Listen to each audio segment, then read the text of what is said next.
trying to come in. The committee is resumed. Kia ora tātou no reira te whare, inga iwi, inga rio, inga hawe wha tēnā koutou, tēnā koutou, tēnā koutou katoa. Well, thank you, Mrs. Collins.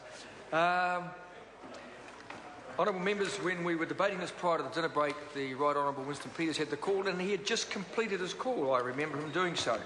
So I'm going to invite some other member to seek the call. I call the Honourable Member Jacinda Ardern. Thank you, Mr. Chair. Mr. Chair, this is my first and only speech that I will make on this bill. While I sat through all the stages, I have never felt like it was my place to take a speaking slot. There are just too many other people in this House who have played a far greater role or who are more personally affected by it than I. But doesn't that say something in and of itself? The fact that whether this bill passes or not, my rights and my privileges as a heterosexual woman will continue. I can choose to marry or not. I can choose to enter a civil union or not. I'm not the one who has experienced limitations on my rights or freedoms, and yet here I am, privileged enough to have a vote to determine whether that right should be extended to others. And when it comes to whether or not that right should be granted, for me, there is no question. The answer has always been yes. I say always for a reason. Debates of conscience such as these do tend to lead to questions over an individual member of Parliament's set of values. I understand the natural curiosity that comes around our religious upbringings. They help people understand how we have come to a position, or they simply cause to confuse. My story probably lends itself more to the latter.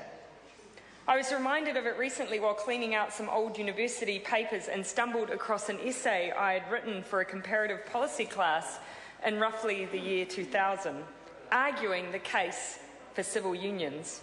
A fairly unremarkable thing. I was, after all, a staunch member of the Labour Party, but I was also at that time a member of the Mormon Church.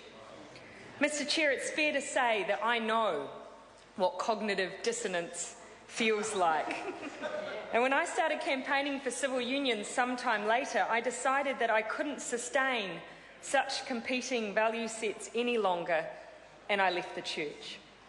I understand the internal battle that some members in this House have shared during the course of this debate, but I can honestly say that my battle was never over choosing equality or not, but rather how to deal with the fact that the value of equality and fairness was in fact the only thing I never ever doubted.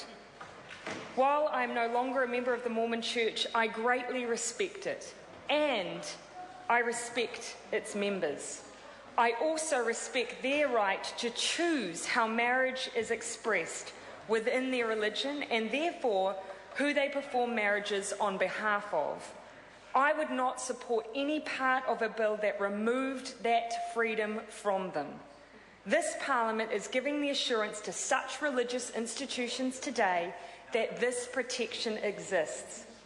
While Section 29 of the Marriage Act 1955 already states that, quote, a marriage licence shall authorise but not oblige any marriage celebrant to solemnise the marriage to which it relates, the Select Committee went even further with drafting that ensures that no celebrant who is a minister of religion recognised by a religious body and no celebrant who is a person nominated to perform a marriage by an approved organisation is obliged to solemnise if solemnising that marriage would contravene their religious beliefs.